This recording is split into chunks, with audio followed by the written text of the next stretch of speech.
నమస్తే, welcome to NTV. నేను రఫీ. ప్రస్తుతం మనతో ఉన్నారు విజయవాడ తూర్పు నియోజకవర్గ వైసీపీ ఎమ్మెల్యే అభ్యర్థి దేవినేని అవినాష్. ఆయనతో మాట్లాడదాం. నమస్తే. నమస్తే. నమస్తే సార్. 4.5 ఏళ్లుగా సుదీర్ఘంగా విజయవాడ తూర్పు నియోజకవర్గంలో తిరుగుతూ ఉన్నారు, ప్రజలతో మమేకమవుతున్నారు. సో గెలుపు అవకాశాలపై ఏం ధీమా ఉంది మీలో?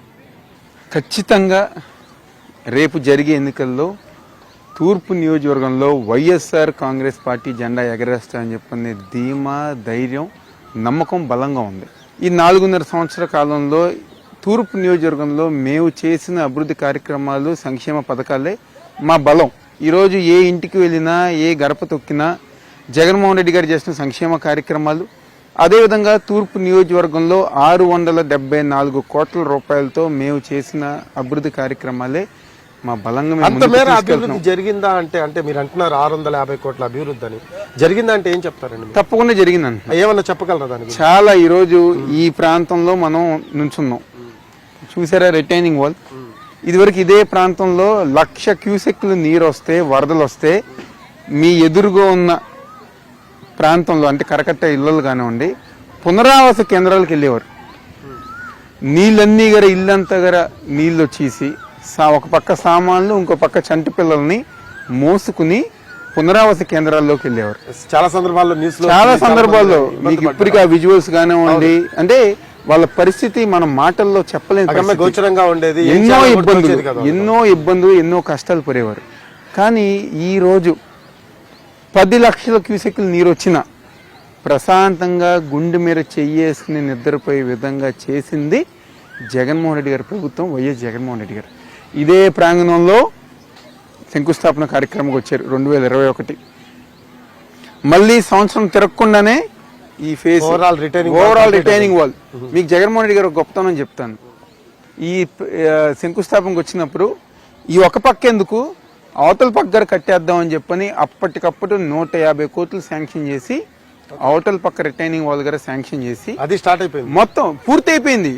స్టార్ట్ అయిపోవటం కాదు, 2 గారు పూర్తి అయిపోయింది.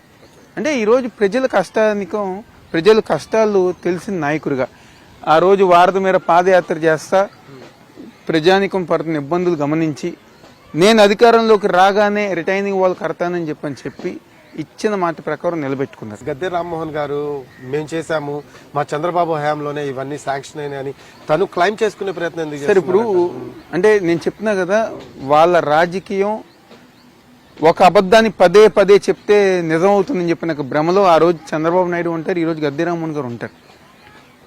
2019లో వరదలు వచ్చినాయి, 2020లో వరదలు వచ్చినాయి. ఎందుకు మునిగిపోయింది? రిటైనింగ్ వాళ్ళు కట్టారు అని చెప్పిన వాళ్ళు చెప్తే ఎందుకు మునిగిపోయింది? వాళ్ళు కట్టామని చెప్పుకునే ప్రాంతం అంటే కంకిపారి ప్రాంతంలో, పులిపాక ప్రాంతం కానివ్వండి, కొంత మేరకు అవన్నీ ఆ ప్రాంతంలో కట్టారు. అక్కడ గారు వరదలు వచ్చినాయిగా. ఎందుకు వచ్చినాయి? నాసరికంగా కట్టి తూములేసి, అంటే ఈరోజు కేవలం ఏదో ప్రజానికాన్ని మభ్య పెడతానికి ఆ రోజు ఏదో మేము ప్రారంభించామని చెప్పిన. కానీ దీనికి వాస్తవానికి దీనికి పునాది వేసింది ఎవరో తెలుసా? స్వర్గీయ వైఎస్ రాజశేఖర రెడ్డి గారు. అదేవిధంగా ఆ రోజు కంకిపారి ఎమ్మెల్యేగా ఉన్న దేవినేని రాజశేఖర్ నెహ్రూ గారు. 2009లో రాజశేఖర రెడ్డి గారు చనిపోతాం, నెహ్రూ గారు ఓడిపోతాం. తర్వాత కాంగ్రెస్ గవర్నమెంట్లో, ఆ రోజున్న కాంగ్రెస్ గవర్నమెంట్లో యలమంచిలి రవి గారు ఎమ్మెల్యేగా ఉండేవారు. ఆయన కొంతవరకు దీన్ని ఫాలోఅప్ చేస్తాం కానివ్వండి. తెలుగుదేశం పార్టీ ఏమీ చేయలే. నేను నిర్మమాటంగా ధైర్యంగా చెప్పుతున్నా, తెలుగుదేశం పార్టీ ఏమీ చేయలే. కేవలం కాంగ్రెస్ పార్టీ ఏదైతే ఫాలోఅప్ చేసిందో, శాంక్షన్ చేసిందో దాన్ని కేవలం ప్రారంభించి ఏమీ చేయలే, 5% గారు ఇది చేయలే. కానీ జగన్మోహన్ రెడ్డి గారు వచ్చిన తర్వాత టోటల్ 100% కట్టాం. కాబట్టి ఈరోజు నేను ఒకటే చెప్తున్నా, రామ్మోహన్ గారు వీడియోలు చేస్తున్నారు అంటున్నారు. మేము practical persons, ground level persons. వాళ్ళు ఏదో వీడియోలు చేసుకుంటున్నారు, డబ్బా కొట్టుకుంటున్నారని చెప్పి మాకు డబ్బా కొట్టిన అవసరం అక్కర్లా. జనాభాకు తెలుసు మేమేంటో. ఈ ప్రాంతంలో నివసిస్తున్న 25,000, 30,000 కుటుంబాలు, దాదాపుగా 1,00,000 పైగా జనాభాకి తెలుసు రిటైనింగ్ వాళ్ళు ఎవరు కట్టారని చెప్పని. కాబట్టి చెప్తున్నా, మీరు ఇందాక అన్నారు సక్సెస్ అవ్వలేదని చెప్పని, కానీ ప్రజానికం దగ్గరికి వెళ్తే అవినాషే కట్టించారు, జగన్మోహన్ రెడ్డి గారు కట్టారు అని చెప్పని వైఎస్ఆర్ కాంగ్రెస్ పార్టీ ఆధ్వర్యంలో జరిగిందని చెప్పని ఒక వాస్తవం ప్రజానికి క్లారిటీ ఉంది కాబట్టి మాకు ఎటువంటి వీడియోలు లేకపోతే సోషల్ మీడియాలో ప్రచారాలు వాళ్ళలాగా మాకు అక్కర్లా. ప్రజానికమే మా బలం, మా తోడు ఉన్నారు. పాయింట్ అండి, సంక్షేమ పథకాలు ఇందా మీరు అన్నారు 100% జనాల్లో ప్రాక్టికల్ గా ఉంటున్నామని. సంక్షేమ పథకాలన్నీ ప్రజలకి గ్రౌండ్ లెవెల్లో చేరువయ్యాయా అంటే ఏం చెప్తారు? పార్టీలతో సంబంధం లేకుండా, కులాలతో సంబంధం లేకుండా, రాజకీయాలతో సంబంధం లేకుండా ప్రతి ఒక్కరికి గారు చేరువైంది. ఇదే తూర్పు నియోజకవర్గంలో నేను చెప్తా, నమ్మకంగా ధైర్యంగా చెప్తా, తెలుగుదేశం పార్టీ వాళ్ళకి మేము సంక్షేమ పథకాలు ఇచ్చాం, జనసేన పార్టీ వాళ్ళకి మేము సంక్షేమ పథకాలు ఇచ్చాం. వ్యక్తులతో సంబంధం లేదు, పార్టీలతో సంబంధం లేదు. ఎందుకు చేసాం? జగన్మోహన్ రెడ్డి గారు ఏదైతే ఆయన చెప్పారు కదా, నేను చేసే కార్యక్రమం ఎవరిని అడిగినా చెయ్యెత్తి చెప్పాలి నాకు వచ్చినాయి అని చెప్పని, ఆ విధంగా ఈరోజు మేము కార్యక్రమాలు చేసాం. ఇప్పుడు 950 కోట్ల సంక్షేమ కార్యక్రమాలు ఈ నియోజకవర్గంలో మేము అందించాం. డెవలప్మెంట్ కాకుండా డెవలప్మెంట్ సంబంధం లేదు, ఓన్లీ సంక్షేమ పథకాల కోసం 674 కోట్లు డెవలప్మెంట్, 74 కోట్లు డెవలప్మెంట్, 950 కోట్లు ఓన్లీ ఫర్ సంక్షేమం కార్యక్రమాల కోసం చేసాం. ఇది వరకు పెన్షన్ ఒక డివిజన్లోకి వచ్చేసరికి 50, 100 అంతకన్నా ఎక్కువ ఉండే కాదు తెలుగుదేశం గవర్నమెంట్లో. ఆ పెన్షన్ల ద్వారా మీరు తెలుగుదేశం పార్టీకి ఓటేస్తారని చెప్పిన నమ్మకం ఉంటే, మీరు తెలుగుదేశం పార్టీ జెండా మోస్తేనో జన్మభూమి కమిటీ పెట్టేవారు, పక్కనే ఇంకో టెంట్ వేసేవారు. తెలుగుదేశం పార్టీ సభ్యత్వం తీసుకుంటేనే మీకు రేషన్ కార్డు అయినా పెన్షన్ వచ్చేవారు. కానీ ఈరోజు జగన్మోహన్ రెడ్డి గారి ప్రభుత్వంలో అలాంటిది ఏమైనా ఉందా? 60 ఏళ్ళు వచ్చిందంటే పెన్షన్ ఇంటికి వచ్చేస్తాను, 1వ క్లాస్ వచ్చిందంటే అమ్మఒడి ఇంటికి వచ్చేస్తున్నారు, 45 ఏళ్ళు వచ్చిందంటే చేయూత, కాపు నేస్తం, ఈబీసీ నేస్తం వస్తున్నాయి, నీకు ఆటో ఉందంటే వాహన మిత్ర వస్తుంది. ఇన్ని కార్యక్రమాలు జగన్మోహన్ రెడ్డి గారి ఒక నాయకత్వంలో పార్టీలతో సంబంధం లేకుండా చేస్తున్నాం కాబట్టి ప్రతి ఇంటికి, ప్రతి గడపకి జగన్మోహన్ రెడ్డి గారు ఒక సంక్షేమ కార్యక్రమం వెళ్ళి అని చెప్పని నిర్మోహమాటంగా మేము చెప్పుకోగలుగుతాం. మీరు అన్నారు నీళ్లకు సంబంధించి చెప్పారు, నిధులకు సంబంధించి చెప్పారు. 674 కోట్ల నిధులకు సంబంధించి నీళ్ల సమస్య లేదు, రోడ్లు గిళ్ళు మొత్తం చాలా బాగున్నాయని చెప్తున్నారు. నియామకాలు సంబంధించిన విషయం మాట్లాడుకుందాం. ఉపాధి అవకాశాల గురించి చాలా మంది ఇబ్బందులు పడుతున్నారు. యువత ఇప్పుడు ఓటర్స్ గా నమోదైన పరిస్థితి. ఒక యువకుడిగా మీకు కూడా వాళ్ళ బాధలు ఎంతో క్లారిటీగా తెలుసు. సో వాళ్ళకి ఏం చేయదలుచుకున్నారు అంటే ఏం చెప్తారు? యాజ్ ఏ గవర్నమెంట్ గా జగన్మోహన్ రెడ్డి గారు గత ప్రభుత్వాల కంటే ఈరోజు సచివాలయం వ్యవస్థ ద్వారా కానివ్వండి, లేకపోతే వాలంటీర్స్ వ్యవస్థ ద్వారా కానివ్వండి, అవుట్ సోర్సింగ్ జాబ్స్ ద్వారా కానివ్వండి, ప్రతి ఒక్కరి గారు ఉద్యోగ కల్పన అనేది జగన్మోహన్ రెడ్డి గారు చేశారు. కేవలం ఈ ఉద్యోగాలు లేవు, లేకపోతే యువకులు ఇబ్బంది పడుతున్నారు, యువత ఇబ్బంది పడుతున్నారు అనేది కేవలం తెలుగుదేశం పార్టీకి సంబంధించిన మీడియా ప్రచారమే తప్ప వాస్తవంగా ఈరోజు అలాంటి పరిస్థితులు లేవు. 2014లో వాళ్ళు అధికారంలోకి రాకముందు జాబ్ కావాలంటే బాబు రావాలని చెప్పి అన్నారు. పెద్ద పెద్ద అక్షరాలతో ప్రతి గవర్నమెంట్ రాశారు. ఎంతమందికి ఉద్యోగాలు ఇచ్చారు? నిరుద్యోగ భృతి అన్నారు. ఎంతమందికి నిరుద్యోగ భృతి ఇచ్చారు? ఎంతమందికి ఇచ్చారు?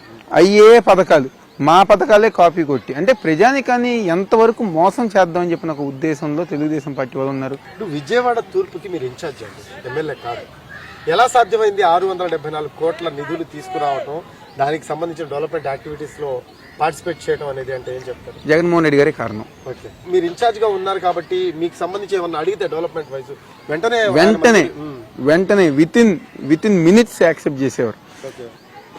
షాదీ ఖానా మా ప్రాంత తూర్పు నియోజకవర్గం ఎందుకంటే మాకు షాదీ ఖానాలు అన్ని గారు వెస్ట్ కాన్స్టిట్యున్సీలు ఎక్కువ ఉంటాయి, మైనార్టీస్ అక్కడ ఎక్కువ ఉంటారు కాబట్టి తెలుగుదేశం ప్రభుత్వంలో చేస్తాం అని చెప్పని నేను జగన్మోహన్ రెడ్డి గారి దగ్గరికి వెళ్ళి, సార్ ముస్లిమ్స్కి షాదీ ఖానా కావాలంటే ఆ స్థలం ఆర్ఎన్బి డిపార్ట్మెంట్ హ్యాండ్ ఓవర్లో ఉంది. ఆర్ఎన్బి డిపార్ట్మెంట్కి వేరే స్థలం ఇచ్చి ఆ స్థలం మాకు మున్సిపల్ కార్పొరేషన్ హ్యాండ్ ఓవర్ చేసి 2 కోట్లు శాంక్షన్ చేసి ఈరోజు షాదీ ఖానా కడుతున్నాం. అదేవిధంగా ఇళ్ల పట్టాలు, ఈరోజు బ్రహ్మరాంపురం అని చెప్పని శ్మశానం ప్రాంతంగా ఉండేది, ఆ ప్రాంతంలో ఇళ్ల పట్టాలు ఒక పెద్ద ఇష్యూ. అది గారా గత ప్రభుత్వం వాళ్ళు చేస్తాం అని చెప్పని అన్నారు, చేయలే, అది పూర్తి చేసాం. రెల్లీస్ కాలనీలో ఇళ్ల పట్టాల ఇష్యూ పూర్తి చేసాం. అంటే ఎన్నో సంవత్సరాల ఇబ్బందిగా ఉన్న అభివృద్ధి కార్యక్రమాలు అన్ని గారు చేసాం. ఇవన్నీ గారు చేసింది జగన్మోహన్ రెడ్డి గారి వల్లే. విజయవాడ తూర్పు నియోజకవర్గంలో అవినాష్ సంబంధించి ఒక మార్క్ క్రియేట్ చేసుకున్నాను. విజయవాడ తూర్పు అవినాష్ తోనే మార్పు ప్లస్ ఒక మార్పు ప్లస్ మార్క్ రెండు క్రియేట్ చేసుకున్నారు. పిల్లల రాజకీయ భవిష్యత్తు కోసం ఇప్పుడు పాటు పడుతున్నారు, మనం చూస్తూ ఉన్నాం. ఇప్పుడేమో నెహ్రూ గారు లేరు, సో ఆ లోటు ఏమన్నా మీకు తెలుస్తుంది? తప్పకుండా. అంటే నా 25వ సంవత్సరంలోనే నెహ్రూ గారు చనిపోయారు. అయినా నేను ఎక్కడ గారు వెనకరిగేలా. ఎవరైతే నెహ్రూ గారు మనుషులు ఉన్నారో, సొంత మనుషులు ఉన్నారో వాళ్ళందరూ గారా నాకు అండగా ఉన్నారు. నాకు అండగా ఉన్నారు కాబట్టి నేను 2 సార్లు నా రాజకీయ జీవితంలో ఇబ్బంది పడ్డా. ఈ రోజుకి నేను నుంచుని మళ్ళీ రేపు ఎన్నికల్లో పోటీ చేయగలుగుతాం కానివ్వండి, లేకపోతే ఇంకొక 30-40 సంవత్సరాలు నాకు రాజకీయ లైఫ్ ఇస్తాం కానివ్వండి, దానికి ప్రధాన పాత్ర నెహ్రూ గారితో ఉన్న మనుషులు. ఆయన లేకపోయినా ఆయన ఏ వ్యవస్థ అయితే స్థాపించారో ఆ వ్యవస్థ నాకు అండగా ఉంటాం. మరీ ముఖ్యంగా ఈరోజు వైఎస్ఆర్ కాంగ్రెస్ పార్టీలోకి వచ్చిన తర్వాత జగన్మోహన్ రెడ్డి గారు ఒక మద్దతు, సొంత తమ్ముళ్ళలాగా, సొంత మనిషిలాగా ఈరోజు ప్రతి కార్యక్రమం అంటే నాకు గౌరవం పెంచేలాగా విజయవాడ నగరంలో అలా నాకు సహకరించారు, చేశారు. అదేవిధంగా ఆ స్ఫూర్తితో ముందుకెళ్తాం గారు జరుగుతాం. మీ సామాజిక వర్గం ఓట్లు అన్నవి ఎస్సీ, ఎస్టీ, బీసీ, మైనార్టీస్ వాళ్ళందరికీ సంబంధించి కాసేపు వాళ్ళ గురించి మాట్లాడతాం. ఎస్సీ, ఎస్టీస్కి అవినాష్ ఏం చేశాడంటే ఏం చెప్తారు? ఇది ఏదైతే జగన్ గారు చెప్తున్నారు కదా ఎస్సీ, ఎస్టీ, బీసీ, మైనార్టీ అని చెప్పని, ఆ నినాదం నెహ్రూ గారు ఎప్పుడో ఆయన రాజకీయాల్లోకి వచ్చిన తర్వాత, ఎమ్మెల్యేగా అయిన తర్వాత ఆ నినాదం పాటించిన వ్యక్తి నెహ్రూ గారు. ప్రతి ఒక్కరికంటే గుర్తించి వాళ్ళకి రాజకీయ అవకాశాలు కల్పించి, వ్యక్తిగత అవకాశాలు కల్పించి వాళ్ళు అందంగా డెవలప్ చేశారు. ఈరోజు ఆ ఫ్యామిలీస్ గారు ఈరోజుకి అంటే పెద్ద పెద్ద ఫ్యామిలీస్, ఈ సిటీలో ఉన్న పెద్ద families, SC, ST, BC, minority families అన్ని గారు ఈరోజు మా పక్కన ఉన్నాయి. కారణం ఆ రోజు నెహ్రూ గారు చేస్తాం. అదేవిధంగా మా సొంత కుటుంబ సభ్యుల్లాగా వాళ్ళందరి గారు కలిసిపోయి రాజకీయంగా ఈరోజు వాళ్ళకి అవకాశాలు ఇచ్చి కార్పొరేటర్స్గా కానివ్వండి, ఫ్లోర్ లీడర్స్గా కానివ్వండి, లేకపోతే కౌన్సిల్ మెంబర్స్గా కానివ్వండి, రాజకీయంగా అవకాశాలు ఇచ్చాం కాబట్టి ఆ ఫ్యామిలీస్ మాతో ఉన్నాయి, అంటిపెట్టుకుని ఉన్నారు. మీరు కూడా అంటిపెట్టుకుని ఆ విధంగా మేము ఉన్నాం కాబట్టి వాళ్ళు గారు మాకు అదే విధంగా కమిట్మెంట్గా ఉన్నారు. ఆ విధంగా ఉన్నాం కాబట్టి ఈరోజు అంటే ఒక బలమైన వర్గం ఈరోజు మా వెనకమాల ఉంది కాబట్టి ఇంత దమ్ముగా ధైర్యంగా ముందుకెళ్ళగలుగుతున్నాం. ఇంకా మైనార్టీ సోదరులకు ఇందాక షాదీ ఖానా చెప్పారు అంశం. ఇంకా మైనార్టీ సోదరులు డెవలప్మెంట్ యాక్టివిటీస్ వైస్ ఈ రోజు ఏదైతే మైనార్టీ సోదరులకు సంబంధించి ఎక్కువ శాతం షాదీ ఖానా ఏర్పాటు చేసాం. ఉర్దూ స్కూల్ ఒకటి, ఉర్దూ స్కూల్కి అంటే చిన్న స్కూల్ ఉన్నదాన్ని ప్రభుత్వం నుంచి జగన్మోహన్ రెడ్డి గారితో మాట్లాడి 90 లక్షల రూపాయలు ఆ ఉర్దూ స్కూల్ డెవలప్మెంట్కి మేము ఇచ్చేస్తాం జరిగింది. అది గారు పూర్తి అయిపోయింది. అది కాకుండా వ్యక్తిగతంగా నెహ్రూ గారి ట్రస్ట్ ద్వారా గారు అనేక కార్యక్రమాలు చేసాం. అలా ఎన్నో కార్యక్రమాలు గారు చేస్తాం గారు జరిగింది. వాళ్ళు నివసిస్తున్న ప్రాంతం ఏదైతే లబ్బిపేట ప్రాంతం కానివ్వండి, లేకపోతే 12వ డివిజన్లో ఫారూక్ నగర్ ప్రాంతంలో కానివ్వండి, వాళ్ళ మసీద్స్ కావాల్సిన డెవలప్మెంట్ కానివ్వండి, ప్రతి ఒక్కటి గారు చేసి మేము వాళ్ళందరి గారు చేస్తుంది. కాబట్టి ఈరోజు ఆ బలమైన మైనార్టీ సోదరులు అందరు గారు మా పక్షాన ఉన్నారు. గద్దె రామ్మోహన్ గారు ఒకటి అంటున్నారండి, 50,000 పైచిలకు ఓట్లు మెజారిటీ ఒక్కటి తగ్గినా కూడా, తగ్గే ప్రసక్తే లేదని ఒకటి చెప్తే ఒక్కటి తగ్గినా కూడా కాన్ఫిడెంట్గా చెప్తాను, నేను తగ్గే ప్రసక్తే లేదు, రాజకీయ సన్యాసం తీసుకుంటాను. అంత కాన్ఫిడెంట్ని బిల్డ్ చేసుకొని చెప్తున్నారు అంటే మీ మైనస్ ఏమైనా ఉందా అనుకోవచ్చా? 70 ఏళ్ళు వచ్చినాయి కాబట్టి ఇంకెలాగో రాజకీయ సన్యాసం తీసుకుంటారు కాబట్టి ముందుగానే ప్రజానికానికి హింట్ ఇచ్చారు, నేను ఓడిపోతున్నాను కాబట్టి నా రాజకీయ సన్యాసం జీవితం ఇంకంతగారా శేష జీవితంలోకి వెళ్ళిపోతున్నానని చెప్పని ఆయన ముందుగానే మెసేజ్ ఇచ్చారు. గద్దె రామ్మోహన్ గారు అనే వ్యక్తి రేపు జరిగిపోయే ఎన్నికల్లో ఓడిపోబోతున్నారు. దాంట్లో ప్రజానికం డిసైడ్ అయిపోయారు. 10 సంవత్సరాలు ఒక అసమర్థత ఎమ్మెల్యేకి మనం ఓటేసి గెలిపించాము. ఈ 10 సంవత్సరాల్లో ఒక్క కార్యక్రమం గారు మనకు ఉపయోగపడే విధంగా ఒక్క కార్యక్రమం గారు చేయలేదు. ఈరోజు ఈ ఒక 5 సంవత్సరాలు ఏ పదవి లేకపోయినా అవినాష్ మన ఇంటికి 3 సార్లు వచ్చారు, 4 సార్లు వచ్చారు, 5 సార్లు వచ్చారు. మన ప్రాంతంలో డెవలప్మెంట్ చేశారు. జగన్మోహన్ రెడ్డి గారు చేసిన సంక్షేమ కార్యక్రమాలు మనకు అందించారు. కాబట్టి ఈసారి మనం ఎట్టి పరిస్థితుల్లో అవినాష్కి ఓటేద్దామని చెప్పనే ఒక్క నమ్మకం ఈరోజు ప్రజానికం మాకు ఇచ్చారు. కాబట్టి తప్పకుండా రేపు జరిగే ఎన్నికల్లో వైఎస్ఆర్ కాంగ్రెస్ పార్టీ జెండా అవినాష్ గెలవబోతున్నారు. గద్దె రామ్మోహన్ గారు అనే వ్యక్తి రాజకీయ సన్యాసం, అదేవిధంగా శేష జీవితంలోకి ఆయన వెళ్ళిపోబోతున్నారు. 3 పార్టీల నుంచి 3 ప్లేసెస్లో పోటీ చేశారు. అదేమన్నా ఓటమికి మైనస్ అని అనిపించలేదని మీరు ఒకటి అంటున్నారు, 3 పార్టీల నుంచి పోటీ చేసామని చెప్పండి. దాని బ్యాక్గ్రౌండ్ ప్రజానికం తెలుసు. అంటే 2014లో సిచ్యువేషన్స్ తెలుసు, 2019లో సిచ్యువేషన్ తెలుసు. కానీ ఇప్పుడు నిజంగా అవినాష్ అనే వ్యక్తికి వైఎస్ఆర్ కాంగ్రెస్ పార్టీయే కరెక్టు. అవతల పక్క ఎంత నమ్మకంగా ఉన్నా, ఎంత ఏది చేసినా ఈరోజు నిర్మోమాటంగా దయ లేకుండా గొంతు కోసే రకంగా చంద్రబాబు నాయుడు ఉన్నారు. కానీ ఈరోజు నమ్మకంగా ఏ వ్యక్తి దగ్గరికి వెళ్తే ఆ వ్యక్తి అండగా నిలిచి తను ఉంటున్నారు. కాబట్టి తప్పకుండా అవినాష్ అనే వ్యక్తికి వైఎస్ఆర్ కాంగ్రెస్ పార్టీ కరెక్ట్ అని చెప్పిన ప్రజానికం అనుకున్నారు. జగన్మోహన్ రెడ్డి గారి నాయకత్వంలో ముందుకు దేవినేని అవినాష్ మీద ప్రజలకు ఫుల్ క్లారిటీ ఉంది. Full clarity. ఓకే. నేను ఎందుకు మారాల్సి వచ్చింది, నేను మారిన తర్వాత ప్రజానీకానికి ఏ విధంగా అండగా ఉన్నాను అని చెప్పని క్లారిటీతో ఉన్నారు కాబట్టి నన్ను దీవిస్తారు, ఆశీర్వదిస్తారు. విజయవాడ తూర్పు నుంచి పోటీ చేసే విషయంలో ఎప్పుడైనా రిగ్రెట్ అయ్యారా? ఎందుకంటే తూర్పు నియోజకవర్గ సెంటిమెంట్ ఒకటి ఉంది. మీ నాన్నగారు 2 times ఓడిపోయారు. సో ఇటువంటి సెంటిమెంట్స్ మధ్య అరే విజయవాడ తూర్పు నియోజకవర్గం ఎంత మేర కరెక్ట్ అని ఒక చిన్న ఎప్పుడైనా అనిపించిందా? దాదాపుగా సగానికి పైగా కాన్స్టిట్యున్సీ కంకిపారి కాన్స్టిట్యున్సీ. నేను నివసిస్తున్న ప్రాంతం విజయవాడ తూర్పు.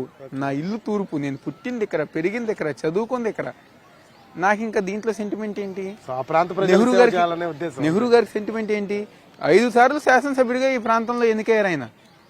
నెహ్రూ గారు తూర్పు, అంత ముందున్న కంకిపాడు అంటే పెనలూరు తూర్పు 2 గారు డివైడ్ అయిపోయి ఉంది కాబట్టి ఈ ప్రాంతంలో ఆయన 5 సార్లు శాసనసభ్యుడిగా అయ్యారు. ఒక్కసారి మాత్రమే కేవలం 100 ఓట్లతో ఓడిపోవటం జరిగింది. రామ్మోహన్ గారు 2004లో నెహ్రూ గారి మీద ఓడిపోయిన ఆయనే. 2009లో 3 ప్లేస్ వచ్చిన ఆయన. సో ఇది నేను పుట్టి పెరిగిన ప్రాంతం. రామ్మోహన్ గారికి సంబంధించింది గన్నవరం. ఆయన గన్నవరం వాస్తవ్యులు. ఫస్ట్ ఎమ్మెల్యే ఆయన అయింది గన్నవరంలోనే. గన్నవరంలో అయిపోయింది. అక్కడి నుంచి ఇక్కడికి వచ్చారు, ఇక్కడ ఎంపీగా చేశారు, మళ్ళీ 2 సార్లు ఓడిపోయారు. అది ఆయన చరిత్ర. జరగాల్సిన అభివృద్ధి తూర్పు నియోజకవర్గంలో ఏం మిగిలింది? ఒకవేళ మిమ్మల్ని గెలిపిస్తే ఫస్ట్ దేని మీద శ్రద్ధ పెడతారు? సార్ నాకు తెలిసి దాదాపుగా 95% వరకు అభివృద్ధి కార్యక్రమాలు మేము చేస్తాం. కానీ మా తూర్పు నియోజకవర్గంలో ఉన్న కొండ ప్రాంతం వాళ్ళకి కానివ్వండి, కరకట్ట ప్రాంత వాసులకు కానివ్వండి, ఇళ్ల పట్టాల రిజిస్ట్రేషన్ సమస్య ఉంది. అవన్నీ గారు పూర్తి చేస్తాం. రాబోయే రోజుల్లో ఇక్కడ ఒక మంచి కాపు కళ్యాణ మండపం గారు మేము కట్టబోతాం. అది గారు మా హయాంలోనే జగన్మోహన్ రెడ్డి గారు ఒక నాయకత్వంలోనే జరుగుతుంది. అది గారు ఎన్ని గారు పూర్తి చేసి తూర్పు నియోజకవర్గాన్ని ఒక మోడల్ నియోజకవర్గంగా మార్చే బాధ్యత అవినాష్ తీసుకుంటారు. నైస్ అండి. ఇక కమింగ్ టు థింగ్, టీడీపీలో వర్క్ చేశారు, జగన్తో వర్క్ చేస్తున్నారు. చంద్రబాబు జగన్ ఏమన్నా తేడా గమనించారా? ఏముంది తేడా అంటే ఏం చెప్తారు? కమిట్మెంట్. నెహ్రూ గారు ఎప్పుడు చెప్తూ ఉంటారు, నాకు నచ్చే నాయకులు ఇద్దరు. ఒకటి నందమూరి తారక రామారావు గారు, 2 వైఎస్ రాజశేఖర రెడ్డి గారు. నాకు నచ్చిన వాళ్ళలో కమిట్మెంటు, క్యారెక్టర్, క్యాలిబర్. కమిట్మెంట్ ఒక నమ్ముకున్నా, లేకపోతే వాళ్ళని నమ్ముకున్నా, లేకపోతే వాళ్ళని ఏమైనా నమ్ముకున్నా అండగా ఉంటాం. క్యారెక్టర్ దేనికి లొంగరు, వాళ్ళ దేనికోసం వాళ్ళు కిందకి దిగరు. వాళ్ళు ఏదైతే అనుకుంటారో దాన్ని తగ్గట్టుగా చేస్తారు. క్యాలిబర్ పేద ప్రజానికం కోసం 10 అడుగులు కాదు 100 అడుగులైన ముందుకేస్తారు. ఈ 3 జగన్మోహన్ రెడ్డి గారి దగ్గర ఉన్నాయి. ఈ 3 లేని వ్యక్తే చంద్రబాబు నాయుడు. ఏంటంటే ఈ రాళ్ల రాజకీయము విజయవాడ చుట్టే తిరుగుతుంది. దీని మీద ఏమైనా కామెంట్స్ ఉన్నాయండి? జరిగిన సంఘటన కావాలని చెప్పి చేసిన సంఘటనే. ఎందుకంటే ఒక ఎయిమ్తో జగన్మోహన్ రెడ్డి గారి మీద దాడి చేయాలని చెప్పి నా సంఘటన జరిగింది. ఒక రకంగా చెప్పాలంటే హత్యాయత్నం. ఎందుకంటే ఆ రాయి ఏమాత్రం ఇక్కడ తగిలినా ఆయనకి ఇబ్బందే, కంటికి తగిలినా కన్నుపోయేది. ఇలా రాసుకుని వెళ్ళి వెల్లంపల్లి గారి కంటికి తగిలింది. ఇప్పుడు ఆకతాయితనంగా వేస్తాం, లేకపోతే ఇంకేదో రకంగా వేస్తాం అనుకోండి, ఏం ఎక్కడ చదువు ఇక్కడ పడుతుంది. కానీ ఏం చూసి తల మీద కొట్టాలనుకుంటే మాత్రం అది కావాలని జరిగిందే. తప్పకుండా పోలీసు వారు అందరు గారు దాన్ని ఛేదిస్తున్నారు.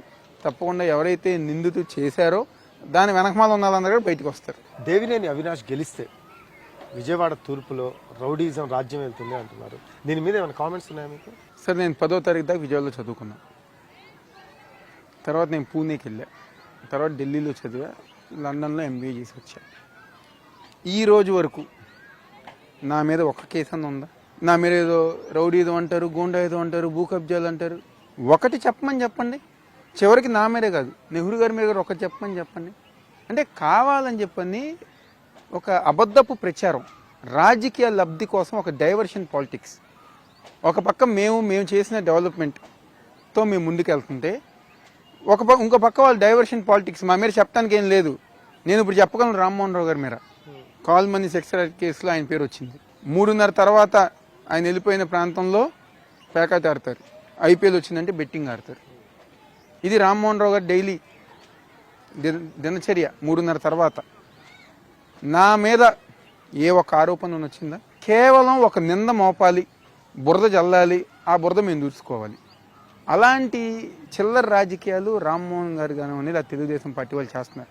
నేను డెవలప్మెంట్ పాలిటిక్స్ చేస్తా, 10 మందిని కలుపుకునేది పాలిటిక్స్ చేస్తా, అందరినీ కలుపుకుని వెళ్ళి మంచిగా ఉండే పాలిటిక్స్ చేస్తా. అంతేగాని ఇలా అబద్ధాలు చెప్పి లేనిపోయిన అబద్ధాలు చెప్పే రాజకీయం నేను చేయను, చేత కాదు చేసే వ్యక్తులు రామ్మోహన్ గారు. అంటే వాళ్ళకి ఎలక్షన్ వచ్చిందంటే కుల రాజకీయాలు ఒక పక్కన పెడతారు, తెస్తారు, ఇలాంటి అబద్ధపు మాటలు చెప్తారు. అలాంటి నేను ఒకటే హామీ ఇస్తున్నా మీ ఇంటర్వ్యూ ద్వారా, ప్రజానికం ఒక దీవెనలతో ఆశీర్వాదంతో రేపు ఎన్నికల్లో వైఎస్ఆర్ కాంగ్రెస్ పార్టీ జెండా ఎగరేసిన తర్వాత తూర్పు నియోజకవర్గంలో ఎలాంటి ఇష్యూస్ గారు లేకుండా, తెలుగుదేశం హయాంలో కాల్మనీ, సెక్స్ ర్యాకెట్, మర్డర్లు, రేపులు, గంజాయి ఇన్ని వచ్చినాయి. ఏదన్నా వచ్చిందా ఈ 5 సంవత్సరాల్లో? తూర్పు నియోజకవర్గంలో ఒక్క మర్డర్ అన్న జరిగిందా? ఒక్క ఇన్సిడెంట్ అన్న జరిగిందా? 5 సంవత్సరాలు తెలుగుదేశం పార్టీ హయాంలో జరిగింది. తెలుగుదేశం పార్టీ హయాంలో బ్లేడ్ బ్యాచ్లు, ఇదే కృష్ణలంక ప్రాంతంలో తెలుగుదేశం పార్టీ వాళ్ళకి సంబంధించిన వాళ్ళు బ్లేడ్ బ్యాచ్లతో వీరంగం చేసేవారు. ఇలాంటి ఒక్క ఇన్సిడెంట్ అన్న జరిగిందా ఈ 5 సంవత్సరాల్లో? ఏమీ గలే. ప్రశాంతంగా ఉన్న విజయవాడ అవినాష్ ఇస్ క్లీన్ అంటారు. Clean, clear. రైట్. మీ నాన్నగారు 4 సార్లు టీడీపీ తరఫున గెలిచారు. చనిపోయే ముందు కూడా ఆయన టీడీపీలోనే ఉన్నారు. తర్వాత అవినాష్ వచ్చాడు, టీడీపీ కార్యాలయం మీదే దాడి చేయించాడు అనేది ఒక టాక్ నడుస్తుంది. దీనికి ఏమైనా క్లారిఫికేషన్ ఇవ్వగలరా? తప్పకుండా సార్. తెలుగుదేశం పార్టీ ఆఫీసు వాళ్ళందరూ కూడా చెప్తాం మా తల్లి లాంటి పార్టీ ఆఫీస్ అంటున్నారు. ఎస్, కరెక్ట్ కాదంట్లా. అలాంటి తల్లి లాంటి పార్టీ ఆఫీస్లో ఒక మాజీ ముఖ్యమంత్రి గారి భార్యని, ప్రస్తుత ముఖ్యమంత్రి గారి తల్లిని చెప్పరాని బూతులతో మాట్లాడితే, విమర్శిస్తే ఆబ్వియస్గా ప్రతి ఒక్క వైఎస్ఆర్ కాంగ్రెస్ పార్టీ నాయకులు రియాక్ట్ అవుతారు. వైఎస్ఆర్ కాంగ్రెస్ పార్టీ ప్రతి నాయకుడు గారు ఈ రాష్ట్రంలో నా మనుషులే. జగన్మోహన్ రెడ్డి గారిని ఏమన్నా విమర్శిస్తే రియాక్ట్ అవ్వాలి ప్రతి ఒక్కరు గారు నా మనుషులే. మేము ఒకటే చెప్తున్నాం, ఎవరు ప్రారంభించారు? తెలుగుదేశం పార్టీ వాళ్ళని ఇంట్లో తెలుగుదేశం పార్టీ వాళ్ళు వైఎస్ఆర్ కాంగ్రెస్ పార్టీ జగన్మోహన్ రెడ్డి గారిని వ్యక్తిగతంగా విమర్శిస్తాం. రాజకీయంగా మీరు ఎంతన్నా విమర్శించండి, ఎవరికి ఇబ్బంది లేదు. కానీ వ్యక్తిగతంగా విమర్శిస్తే మాత్రం తప్పకుండా అలాంటి రియాక్షన్ వస్తుంది. అలాంటి రియాక్షన్ వచ్చినప్పుడు వాళ్ళు మా వాళ్ళ పక్కన పర్యావసనాలు వేరు ఉంటాయి కాబట్టి డెఫినెట్ గా మన చేతుల్లో లేకపోయినా రియాక్ట్ అవుతారు, ఇన్వాల్వ్ అవుతారు. వాళ్ళు ఇన్నాళ్ళు వైఎస్ఆర్ కాంగ్రెస్ పార్టీ వాళ్ళు అయితే వాళ్ళు నా వాళ్ళు అంతే. సో ప్రతి వైఎస్ఆర్ కాంగ్రెస్ పార్టీ ఈ రాష్ట్రంలో ఉన్న ప్రతి వైఎస్ఆర్ కాంగ్రెస్ కాబట్టి వాళ్ళు కూడా మీ వాళ్ళు అంతే. అంతే, అంతకంటే ఎక్కువ లేదు.